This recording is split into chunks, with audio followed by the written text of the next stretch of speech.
తెలంగాణ రాజకీయాలు మరోసారి హాట్ గా మారిపోయాయి. ఇటు నోటీసుల వేడి, అటు విమర్శల దాడి సెగలు రేపుతున్నాయి.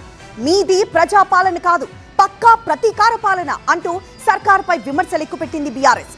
కారు పార్టీ ఆరోపణలకు అదే స్థాయిలో కౌంటర్ అటాక్ చేస్తోంది కాంగ్రెస్. తెలంగాణ రాజకీయాలు వేడెక్కాయి. పాలనపై ఆరోపణలు, ప్రతీకార రాజకీయాలపై వాదనలతో అధికార ప్రతిపక్షాల మధ్య మాటలు తూటాలు పేలుతున్నాయి. రేవంత్ రెడ్డిపై బీఆర్ఎస్ వర్కింగ్ ప్రెసిడెంట్ కేటీఆర్ నిప్పులు చెరిగారు. పాలన చేతకాక కేసీఆర్ ను తిట్టడమే పనిగా పెట్టుకున్నారని మండిపడ్డారాయన. కేసీఆర్ హయాంలో డిసెంబర్లోనే రైతు బంధు వచ్చేదని, రేవంత్ పాలనలో జనవరి వచ్చినా రైతు భరోసా ఊసేలేదని విమర్శించారాయన. ప్రభుత్వాన్ని ప్రశ్నిస్తే అక్రమ కేసులు పెడుతున్నారని మండిపడ్డారు. ఏం చేసినవరా అయ్యా అంటే మనం గట్టిగా అడిగినాం అనుకో, నా మీద కేసు పెడతాడు, కేసీఆర్ సార్ మీద కేసు పెడతాడు, పోలీసుల ముంగట కూర్చోబెడతాడు.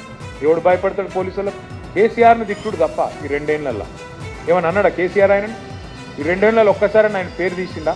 మరి ఎందుకు తిరుగుతున్నావు కేసీఆర్ను? నీకు పాలన శాత కాకపోతే వెనకటికి ఎవడో ముఖం బాగాలేకపోతే అద్దంబల కొట్టినాడు. నీ ముఖం బాగాలేక అద్దంబల కొడితే ఏమవుతుంది? గట్లే ఉన్నది. ఇప్పుడు నీకు పాలన వస్తలేదు.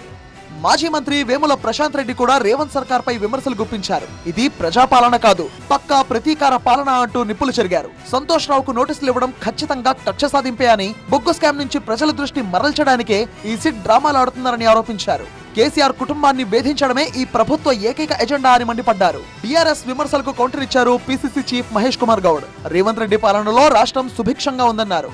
కేసీఆర్ 10 ఏళ్ల పాలనలో తెలంగాణలో కేవలం ఆర్థిక విధ్వంసం మాత్రమే జరిగిందని ఆరోపించారు. ఆ విధ్వంసం నుంచి వికాసం వైపు రాష్ట్రాన్ని రేవంత్ రెడ్డి నడిపిస్తున్నారని, తప్పు చేసిన వారు ఎవరైనా సరే విచారణ ఎదుర్కోవాల్సిందే అని స్పష్టం చేశారు.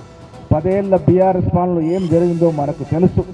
ఆర్థిక విధ్వంసం జరిగింది.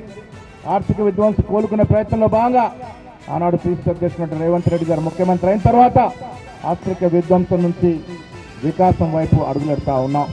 2023 డిసెంబర్ 7కు ముందు ఇచ్చినటువంటి వాగ్దానాలు, 6 గ్యారంటీలు, ముఖ్య అంశాలన్నీ తీరుస్తూ ముందుకు పోతా ఉన్నాం.